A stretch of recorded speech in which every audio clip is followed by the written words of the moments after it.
Hello subscribers, the review for today will be on the new Primal Attack Savage Strike Dilophosaurus. Now, I unexpectedly came across this guy at my local Target, and I thought I was gonna have a hard time finding him.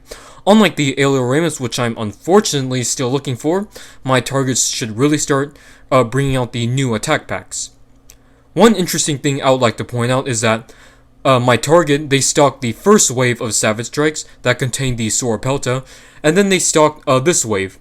Strangely, they didn't stock, well, so far, they didn't stock the wave that had the Postosuchus and Scutosaurus, which they really should, because I really need that Scutosaurus. So let's take a look at the packaging as always. As you can see, you got, the awesome Primal Attack packaging, which is so far my favorite of the Mattel Jurassic World packaging so far. So on the back, you've got an artwork of the figure, as well as this cutout hole right here to help people test out the frill action feature. And then you've got the three other figures that came in this set, which is the Camp Cretaceous Velociraptor Delta, the Camp Cretaceous Stygimoloch, and that, in my opinion, the pretty ugly brown and green Pachycephalosaurus. This figure I might get, because I really like the colors on that one. So let's waste no time and get this spitter out of the box. Here is the Freak Dilophosaurus, and my initial thoughts on this guy when I saw the Toy Fair images and pictures, I thought it looked okay though. I thought the head looked kind of like weird, and then the colors weren't that appealing, as say the Attack Pack Legacy Dilophosaurus. Now that I have it in hand, it's a little bit better than I thought it was, but other than that, my opinions are still basically the same on this figure. It's okay. One thing for sure though, it's a step up from the Purple Dino Rivals Dilophosaurus. So let's take a look at the detailing as always. And the detailing on this guy is basically the same as all the other Dilophosauruses that Mattel has released. See across the body, you've got mainly smooth plastic with some lines and a muscle tone across the body. See, the arms look pretty nice though. See, they're pronated, but pretty typical with InGen's theropod dinosaurs. Then you got the feet right there. They're not as detailed as some other figures, say like the Ceots or Tarbosaurus. See the tail right there? Yeah, the same amount of detailing as the torso right here. But the frills are pretty nicely sculpted. See, I like all the folds right there. And then, I don't know what these are called. Basically, I would say the cartilage right here. And then you got the head right there. See, the upper jaw looks like a Jurassic Park Dilophosaurus. See, you got the outlines of the skull, as well as all the pebbles right there, as well as the lines on the frill right there. But as you can see, the lower jaw though, see, it looks pretty cheap compared to the head right here. See how glossy and cheap it is, and it kind of feels cheap as well. Inside the mouth, you got some nicely sculpted teeth. They look a bit human-like though, but from a distance they look fine. Well, the upper teeth at least though. See, the teeth on the lower jaw look pretty lazy in my opinion. Reminds me of a toothbrush. And also you see, another thing I really don't like about this figure, see the hinges right here? I mean, they kind of had to find a way, to add the frills on the back of the head, but it still looks not that good in my opinion. So that's about it for the detailing. Like I've already said before, I'm not a huge fan of the color scheme, but at least it still vaguely resembles the Jurassic Park Dilophosaurus. By telling the patterning on the frill right there, even though it's, different from the actual Dilophosaurus, but the striping on here, from what I remember of the Jurassic Park Dilophosaurus, I think the striping was like dark brown, a dark gray, or black. But this striping looks cool though, but I don't think it looks good with like this bluish green color here. If this was like a dark swamp green or forest green, then the oranges probably wouldn't look so bad on this figure. You see the underbelly? It's more of like a dark sandy color. I think it works well, but unfortunately it doesn't continue up to the jaw, nor does it continue all the way down to the tail, which is laziness on Mattel's part. And also the inside of the mouth, the teeth are like a bone white color, and then the gums and the tongue are red.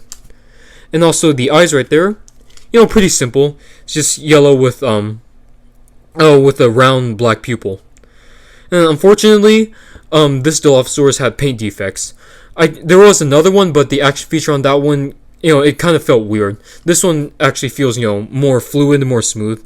But this one has a few paint defects. You can see that yellow splotch on the crest right there. And you can see more paint defects in the middle of the crest right there. which is unfortunate. Mattel really needs to fix, their paint applications, because the paint applications, the sloppy ones, is, a trait of the Hasbro Jurassic World dinosaurs. Articulation on this guy is basically the same as all the other Savage Strike figures. You can move the legs, which can click into place.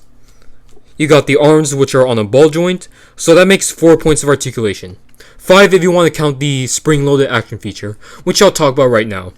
The action feature is the reason why I thought this figure was a bit better than what I saw in Toy Fair. And it's quite similar to the Postosuchus.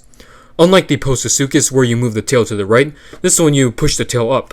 And then he opens his mouth and splays out his signature frills. And this action feature feels very fluid and strong. Doesn't feel weak at all. And it's quite satisfying like the Postosuchus. So yeah, great job on Mattel for this type of action feature. The terrible Hasbro Jurassic World Dilophosaurus, which in my opinion is one of the worst Jurassic toys ever, had a similar action feature, but the frills were very floppy and the action feature didn't really work that well. Well, it depends on how you were holding it. But at least Mattel made this one, strong and simple. As always on Darian the Dinosaurs channel, we're going to do some comparisons.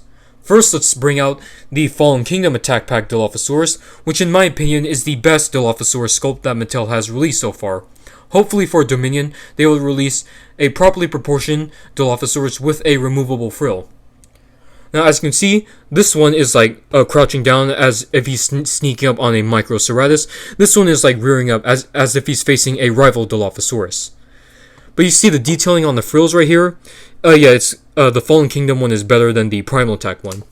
And you can see the heads right here. This one, like I said, the teeth are too human-like. This one, while they're not like too sharp, they still look, sharp enough. And also the head on here looks more ferocious, especially with that red eye. Now, proportions-wise, they seem pretty much the same. See, they have an overall thin build with ridiculously oversized feet. And also, they both share the similar bluish-green color. Now, I don't have the Dino Rivals Purple Dilophosaurus as I sold that one. But that one, I say the only thing that's better about that Dino Rivals Dilophosaurus over this one is that it has a better, more fierce-looking head. But other than that, I'd say this is the second best Dilophosaurus that Mattel has released after this one. For their main in-scale line, though. Because obviously the best, if you count every assortment that Mattel has released, the best one is obviously the Amber Collection Dilophosaurus. Let's compare this Dilophosaurus next to two other attack packs, which is the Dino Rivals Mononychus and the Primal Attack Dilophosaurus. Now I think this Dilophosaurus is quite compatible with these two, especially the Mononychus, as they're both pretty gracile with oversized feet. But the paint jobs on these two I think are far more appealing than this guy.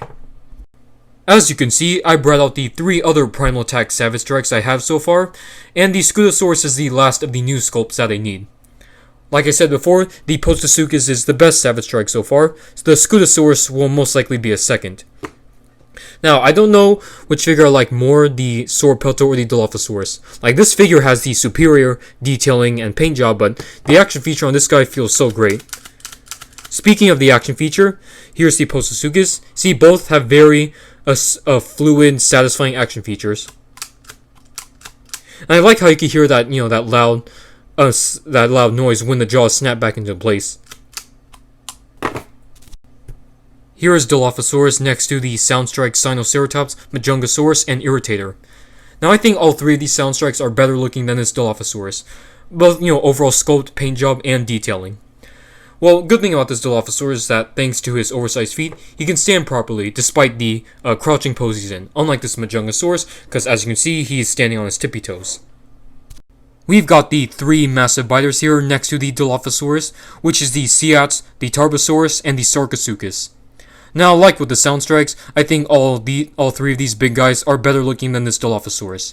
But one advantage that this Dilophosaurus has over the Seats and the Sarcosuchus is that, like I said, the action feature is very fluid and feels very strong. The Seats, it feels very squeaky, at least mine's, and the Sarcosuchus just feels quite loose. Last but not least, we're going to bring out the good old Collecte Mini Zafactinus, and even he's thinking that this Dilophosaurus is kind of ugly. So my final thoughts on the Mattel Jurassic World Primal Attack Savage Strike Dilophosaurus. Like I've already said before, it's okay. The best part, hands down, is obviously the action feature. Everything else is average at best. Now, do I recommend you guys picking up this toy? I'd say if you're a fan of the species, or if you're a completist, I'd say go for it. Otherwise, if you really want a good Jurassic World Dilophosaurus, I'd say definitely go for the Amber Collection one. Or even the Attack Pack one if you want something small and simple. So if I had to give this guy a rating, I'd say he gets a 6 to 6.5 out of 10. It's far from my favorite, and far from the best dinosaur Mattel has done. So if you guys like this review, leave a comment, like, subscribe, and I'll see you in the next review.